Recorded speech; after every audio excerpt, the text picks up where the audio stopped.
Hello students, welcome to G classes and our next topic is pressure. Okay, अभी तक हमने क्या पढ़ा था? फोर्स, फिर न्यूटन्स लॉ ऑफ मोशन और उसके बाद law of conservation of momentum. Force पढ़ा था हमने, क्लियर। अब अगर हम फोर्स को थोड़ा और डिटेल्स में पढ़ें, क्या कि हमने 10 न्यूटन का फोर्स लिया, 10 न्यूटन का फोर्स अप्लाई किया। कैसे अप्लाई किया? एक मैंने लिया नाइफ, क्या लिया मैंने? नाइफ मीन्स चाकू, और एक लिया मैंने अपने मार्कर। ओके, एक मैंने नाइफ लिया, एक मैंने मार्कर लिया। इससे भी और मार्कर से भी, नाइफ से भी और मार्कर से भी मैंने क्या किया? अपने वेजिटेबल्स या फ्रूट पर 10 न्यूटन का फोर्स अप्लाई किया। 10 न्यूटन का फोर्स अप्लाई किया, नाइफ से भी और मार्कर से भी, दोनों से अप्लाई किया। बट कौन सा फोर्स ज्यादा इफेक्टिव होगा? नाइफ से लगाने पर या मार्कर से लगाने पर? चाकू से लगाऊंगा जब वाला फोर्स या मार्कर से लगाने वाला फोर्स, कौन ज्यादा इफेक्टिव होगा? Obviously knife. क्यों? ऐसा क्यों? रीजन क्या है इसका? क्योंकि नाइफ की जो एजेस होती हैं वो क्या होती हैं? शार्प होती हैं। ये तो क्लियर है, एजेस शार्प होती है। और क्या है बेसिक कॉन्सेप्ट इसमें?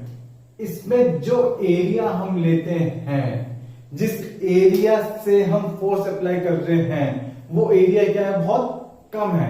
मीन्स अगर एरिया को मैं रिड्यूस कर दूं तो सेम फोर्स ज्यादा इफेक्ट देगा। क्लियर? क्या कहा मैंने? अगर जिस पार्ट पर, जिस पोर्शन पर मैं फोर्स अप्लाई कर रहा हूं, या तो मैं उसका एरिया रिड्यूस कर दूं, या जिस चीज से मैं फोर्स अप्लाई कर रहा हूं उसका एरिया रिड्यूस कर दूं। क्लियर?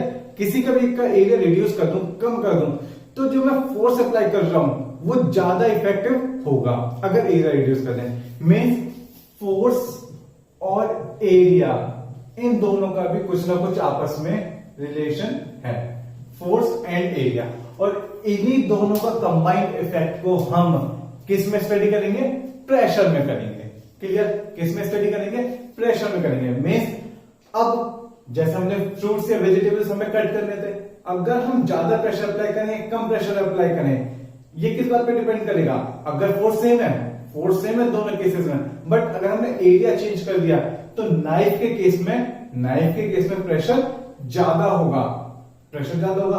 और मार्कर, अगर मैं इस मार्कर से कट करना चाहूं तो नहीं होगा कट। क्यों? क्योंकि इसके एरिया, इसके एजेस क्या है? ब्लंट है, मतलब इतनी शार्प नहीं है। और क्या कह सकते हैं कि इसमें एरिया ज्यादा है और इस केस में एरिया कम है। कौन सा एरिया? जिसके थ्रू मैं फोर्स अप्लाई कर रहा हूं। ओके, ये वो एरिया भी हो सकता है जिस पर मैं फोर्स अप्लाई कर रहा हूं, उल्टा भी हो सकता है। क्लियर? मीन्स मैंने नाइफ को रखा और जो अपने फ्रूट थे वो इस पर मैं मार रहा हूं, मतलब इस पर स्ट्राइक कर रहा हूं। ठीक है, तो वो एरिया कोई से भी हो सकता है। बट ये क्या है? ये हमें क्लियर है कि अगर हमने एरिया रिड्यूस कर दिया तो वही फोर्स, सेम फोर्स इफेक्टिव हो सकता है ज्यादा। क्लियर? अब ये हमें क्लियर है कि अगर मैं प्रेशर को लेता हूं, तो प्रेशर को अगर मैं कंसीडर करना चाहूं, स्टडी करना चाहूं, तो क्या होगा? एक तो फोर्स आएगा और एक आएगा एरिया। अब इसका फॉर्मूला कैसे बना? देखो आराम से समझना कैसे बना। फोर्स से मैं एरिया को कम करने पर प्रेशर बढ़ रहा है, घट रहा है, एरिया को कम करने पर प्रेशर बढ़ रहा है। क्लियर? मीन्स इन दोनों के बीच में कैसा रिलेशन है? इनवर्सली रिलेशन है। ओके, तो P = F/A फॉर्मूला बनेगा। क्यों? प्रेशर उतना ही ज्यादा होगा जितना ज्यादा फोर्स होगा, बट जितना कम एरिया होगा उतना ज्यादा प्रेशर होगा। ठीक है? क्योंकि फोर्स तो मैंने दोनों केसेस में सेम रखा, 10 न्यूटन 10 न्यूटन, बट मैंने क्या किया? एरिया को चेंज करके देखा तो प्रेशर चेंज हो रहा था। क्लियर है? बट कैसे? अगर एरिया कम, प्रेशर ज्यादा, मीन्स इसका इनवर्स रिलेशन होगा। फोर्स जितना ज्यादा, प्रेशर तो ज्यादा है ही, तो वो क्या होगा? डायरेक्ट रिलेशन होगा। इसलिए जो प्रेशर का फॉर्मूला बना वो क्या बना? फोर्स पर यूनिट एरिया। मीन्स फोर्स पर unit area is known as pressure. Pressure का ये हमने क्या किया? थोड़ा सा फील लेते हुए फॉर्मूला हमने डिस्कस किया, फॉर्मूला समझे कि ऐसा आया क्यों फॉर्मूला। ओके, अब प्रेशर की कोई भी डेफिनेशन पूछता है तो प्रेशर की डेफिनेशन आप बता सकते हो क्या? फोर्स पर यूनिट एरिया। ओके, फोर्स पर यूनिट एरिया। अगर कोई भी पूछता है कि व्हाट इज प्रेशर, तो प्रेशर का हम सिंपल फॉर्मूला और फॉर्मूला या उसकी डेफिनेशन बता सकते हैं क्या कि फोर्स पर unit area and formula is P equals to F upon A। Okay, अच्छा इसकी यूनिट क्या होगी? यूनिट फोर्स की यूनिट क्या होती है? न्यूटन, और एरिया की मीटर स्क्वायर। मीन्स ऐसा यूनिट क्या होगी प्रेशर की? न्यूटन पर मीटर स्क्वायर, और इसको किस नाम से जानते हैं? पास्कल। मीन्स पास्कल कौन था? साइंटिस्ट था जैसे न्यूटन था, तो न्यूटन पर मीटर स्क्वायर मीन्स 1 न्यूटन पर metre square is known as 1 pascal. Okay, scalar या वेक्टर कैसी क्वांटिटी होगी ये हमें ध्यान रखना है। ये कैसी क्वांटिटी है? स्केलर। अभी थोड़ी थोड़ी फील आ जाएगी कि स्केलर की बात क्यों कर रहे हैं। क्लियर? तो 3 पॉइंट हमें याद रखना है प्रेशर में। क्या प्रेशर क्या होता है? फोर्स पर unit area. Clear? Unit 1 newton पर metre square is also known as 1 Pascal. Okay, in short 1 PA, 1 Pa. Okay, 1 Pascal.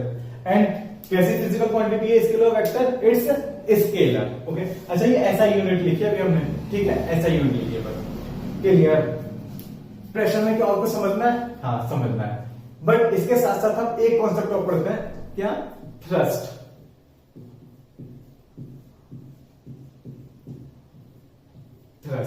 Thrust क्या होता है? थ्रस्ट बस एक फोर्स है। थ्रस्ट एक टाइप का फोर्स है जो किसी पर्टिकुलर एरिया पर नॉर्मली अप्लाई हो रहा है। क्लियर? क्या कहा मैंने? थ्रस्ट एक ऐसे टाइप का फोर्स है, मतलब क्या है ये? नॉर्मल फोर्स है। नॉर्मल फोर्स है जो किसी पर्टिकुलर एरिया पर अप्लाई हो रहा है। क्लियर? थ्रस्ट और प्रेशर में क्या डिफरेंस है? थ्रस्ट नॉर्मल फोर्स है जो किसी भी एरिया में अप्लाई हो रहा है। इसके लिए जरूरी नहीं है कि यूनिट एरिया हो, बट प्रेशर के लिए क्या कंपलसरी है? जो फोर्स अप्लाई हो रहा है वो क्या होना चाहिए? एरिया के, मतलब यूनिट एरिया पर अप्लाई होना चाहिए। यूनिट एरिया में अगर आपका फोर्स 1 न्यूटन अप्लाई हो रहा है तो एरिया कितना होगा? 1 मीटर स्क्वायर। ओके, अगर 1 डाइन अप्लाई हो रहा है तो कितना होगा? 1 सेंटीमीटर स्क्वायर एरिया होगा। प्रेशर की बात कर रहे हैं हम ये। और अगर 1 पाउंड अप्लाई हो रहा है तब कितना होना चाहिए? 1 इंच स्क्वायर। ओके, या 1 स्क्वायर इंच, 1 स्क्वायर इंच लिखेंगे प्रॉपर। तो 1 पाउंड अगर अप्लाई हो रहा है फोर्स तो ये सब क्या है? ये हमारे प्रेशर की बात कर रहे हैं हम। बट अब मैं कोई भी एरिया ले लूं, जरूरी नहीं 1 मीटर स्क्वायर है, कितना भी है, क्लियर? उस पर जितना भी नॉर्मल फोर्स अप्लाई हो रहा होगा, जैसे कि ये सरफेस है, इस पर जो नॉर्मल फोर्स अप्लाई हो रहा होगा ये क्या होगा? थ्रस्ट होगा। क्लियर? मींस जैसे हम किसी नेल को हम दीवार पे क्या करते हैं? ठोकते हैं, मतलब किसी कील को, तो जब हम उस पर क्या करते हैं? ये नेल है, कील है, इसमें हम क्या करेंगे? हथौड़ी मारते हैं, ठीक है, हैमर से स्ट्राइक करते हैं। तो हम क्या करते हैं? इस पर नॉर्मल फोर्स अप्लाई करते हैं, मींस इस पर थ्रस्ट अप्लाई कर रहे हैं। क्लियर? बट ये जो कील है दीवार में जो घुस रही है, दीवार में जो अंदर मतलब होल करते हुए अंदर जा रही है, वो किस वजह से जा रही है? वो इसका एरिया कम है, मींस ये उस पर प्रेशर अप्लाई कर रही है। हमने थ्रस्ट अप्लाई किया, बट वो कील इसको किस तरह से ले रही है? प्रेशर की तरह ले रही है, और वो क्या कर रही है? उस पर प्रेशर की वजह से मतलब जो भी हमारी दीवार है उसमें चली जाती है, हैंग हो जाती है, मतलब ठुक जाती है, जो भी हम कहते हैं। क्लियर? तो ये क्या? Pressure equals to force upon area.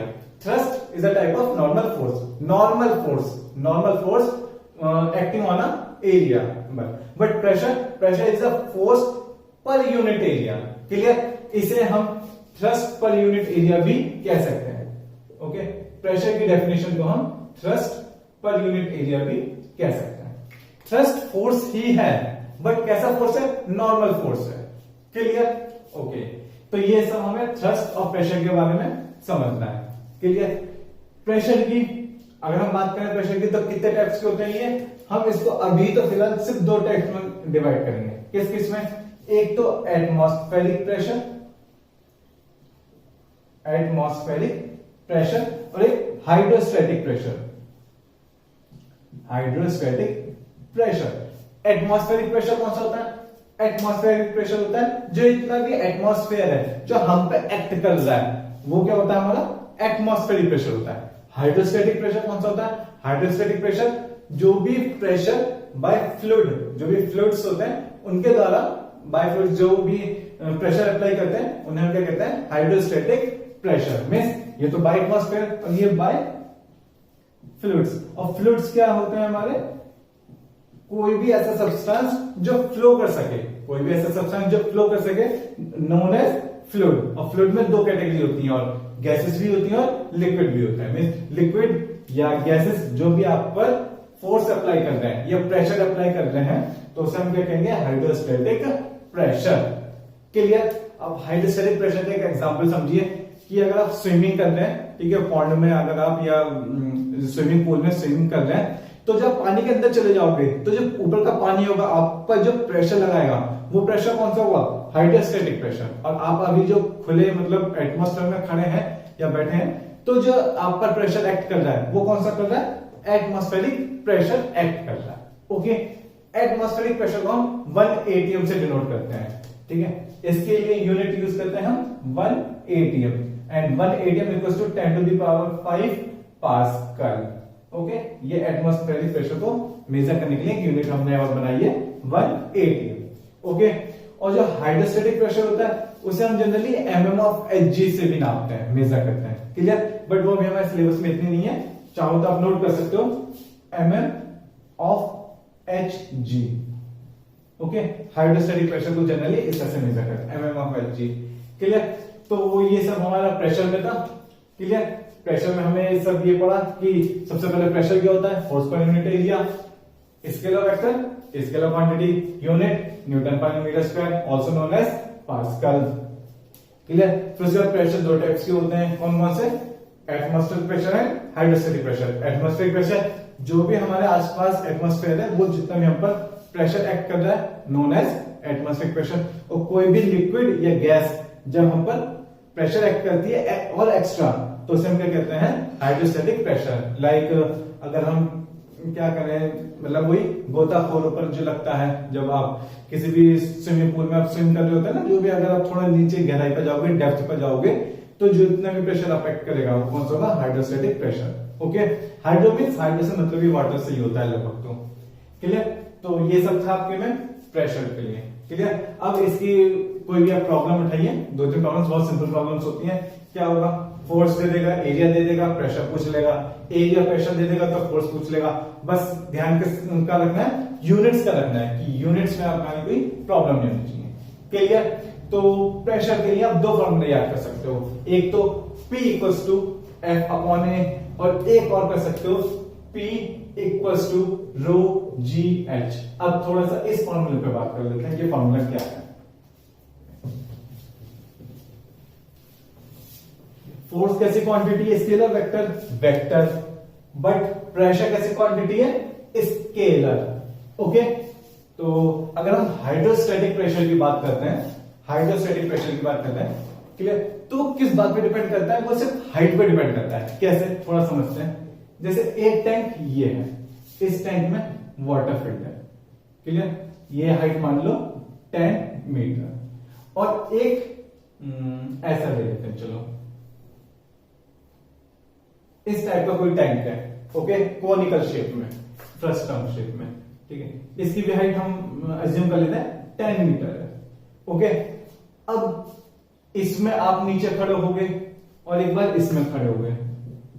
ठीक है, दोनों में सेम लेवल पर वाटर फिल्ड है। ओके, 10 मीटर पर। किस केस में आपको ज्यादा प्रेशर फील होगा, मीन्स ज्यादा फोर्स लग रहा होगा आप पर, आप ऊपर देखोगे, मतलब आपके ऊपर जितना भी वाटर फील्ड होगा, इस केस में या इस केस में, किस केस में वो आप पर ज्यादा प्रेशर अप्लाई कर रहा होगा। ये फर्स्ट केस और ये सेकंड केस, किस पे कर रहा होगा, किस पे कर रहा होगा, दोनों में बराबर। क्लियर, क्यों, क्योंकि जो भी हमारा हाइड्रोस्टैटिक प्रेशर होता है वो सिर्फ हाइट पर डिपेंड करता है। क्लियर, कि कितने हाइट तक आपका वाटर फिल्ड है। जैसे फर्स्ट केस हो गया, सेकंड केस हो गया, थर्ड केस कुछ ऐसा मान लो। ठीक है, आप यहां खड़े हो और ये पूरा वाटर फिल्ड है, ये भी 10 मीटर की हाइट तक की वाटर फिल्ड है। तो चाहे कोई सा भी केस हो, ठीक है, कोई मैटर नहीं करता कि वाटर की शेप क्या है, कोनिकल है, सिलेंड्रिकल है। क्लियर, क्या है, इस बात पर डिपेंड नहीं करता, सिर्फ किस पर डिपेंड करेगा कि कितनी हाइट तक वाटर फिल्ड है। क्लियर, और इस प्रेशर को कैलकुलेट करने के लिए जो हाइट के साथ वेरी करता है, उस प्रेशर को कैलकुलेट करने के लिए फॉर्मूला होता है P equals to rho g h. P is pressure, rho is density, density of liquid, जो भी हम लिक्विड यूज कर रहे हैं यहां पर, जी ग्रेविटी, ओके, और h height of liquid, okay. तो प्रेशर के हमारे पास दो फॉर्मूला है, P equals to F upon A, simple, and second one is P equals to rho g h, where P is pressure, rho is density, G is gravity, acceleration due to gravity, and H is height of liquid. Clear? तो ये बस हमारा pressure में इतना ही था। Next अब हम pressure के बाद हाइड्रोस्टैटिक प्रेशर का थोड़ा थोड़ा हमने फील किया, इसके बाद हम पढ़ेंगे बुओयंसी और Archimedes principal. Okay, thank you.